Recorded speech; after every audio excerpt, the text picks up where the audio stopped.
So I'm back in DC to talk with the FTC and legislators about what's happening with YouTube. So I'm here celebrating the sanctity of American beauty, and a bird just pooped on me. So, poop on me. Good thing I wore a white shirt today. So I did some more examining. I didn't just get pooped on here, I also got pooped on here. How did that happen? That's incredible. Do I have more back on me? Hopefully that isn't an indication of how DC feels about me and my thoughts. So I was looking at the Gettysburg Address, which is really so profound. He ends it by saying that government of the people, by the people, and for the people shall not perish from the earth. And it is interesting that to have that, it requires our participation. We have to let our voices be heard.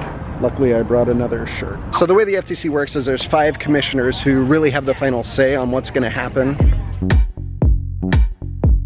So I'm here right now at the Federal Trade Commission, getting ready to go in and meet with some of the commissioners. This building has the First Amendment on it, which I'm a fan of.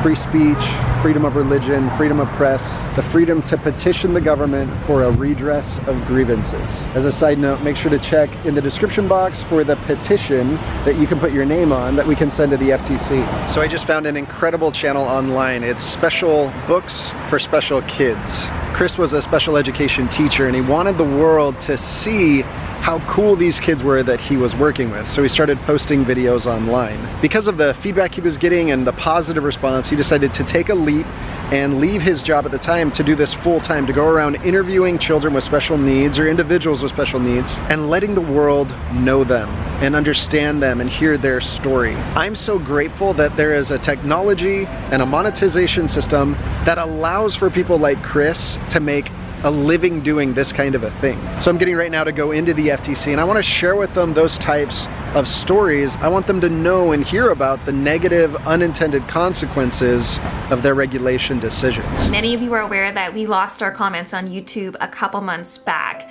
After that, we realized there was a pretty steep decline in our video views, and what that meant for us is that we weren't being recommended, and people who wanted to access our content, it was harder for them to find. And learning this, to be honest, it was just truly scary. We've been working on this for 4 years. We spend almost every single hour of every day on this mission. And then to learn that just by flipping a switch, someone can turn you off. And YouTube is our primary source of funding as a nonprofit. But I am really sad because with this regulation, there's many of his videos where he's probably gonna have to turn off the personalized ads. And that may mean that he's not gonna be able to do this full time. Certainly into the future, people aren't gonna have that option to take that leap because there won't be a business model to support that kind of content that's made for kids. And even more importantly, this is gonna hurt those kids who have been watching. There's a whole audience, a whole community of children that need to learn these things or who have special needs and have been able to connect and relate with the videos that Chris has been making. By the way, you should check out that channel, subscribe, and watch some of the videos. I definitely wanna show it to my kids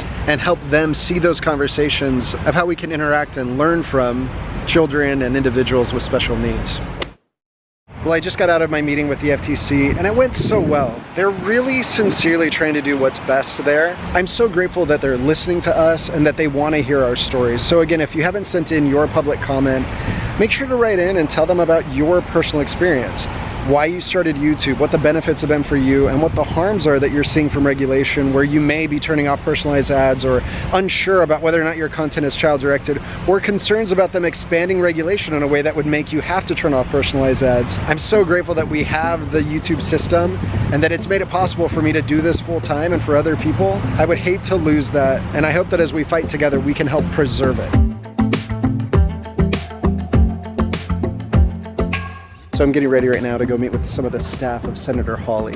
He's currently proposing a bill that you can't share or recommend any videos that feature minors. You think of the implications of that. Any videos that have anyone 18 and younger can't be recommended. That would obviously have a lot of implications on the monetization and the structure. The senator's proposed bill had an exception that professional videos would be excluded so that there could still be sharing. He gave the example of a video of a talent contest on like a regular network. So think of America's Got Talent. We want to make sure that he's also going to include an exception for professional YouTubers. So I just got out of the meeting with the staff for Senator Hawley and they said that they would allow for an exception of professional YouTubers. That's great for people who are already established. Unfortunately though, if that law went through, it would really make a lot of difficulty for people who wanted to break into this community of becoming a professional YouTuber, because their videos featuring minors wouldn't be allowed to be shared or recommended. Fortunately, right now there's very little indication that his proposed law is going to be passed. Hopefully it stays that way.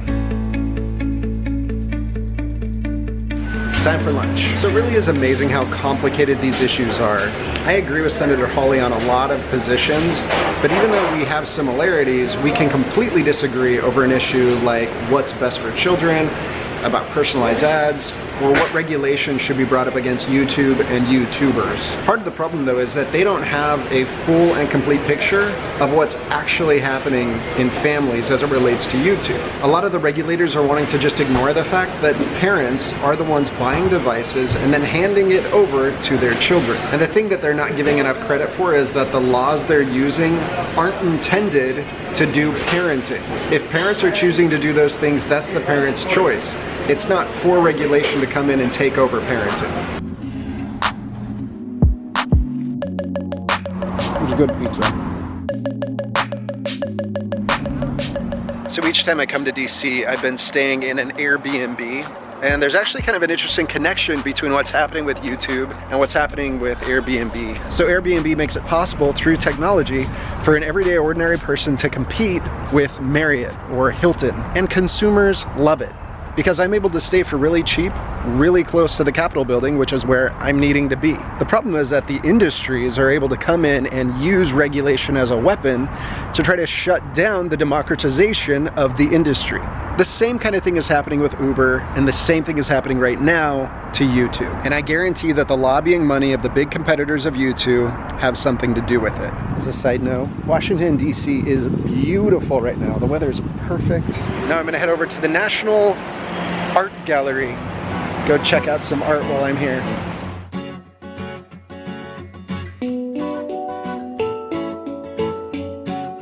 Good night. Treehouse out.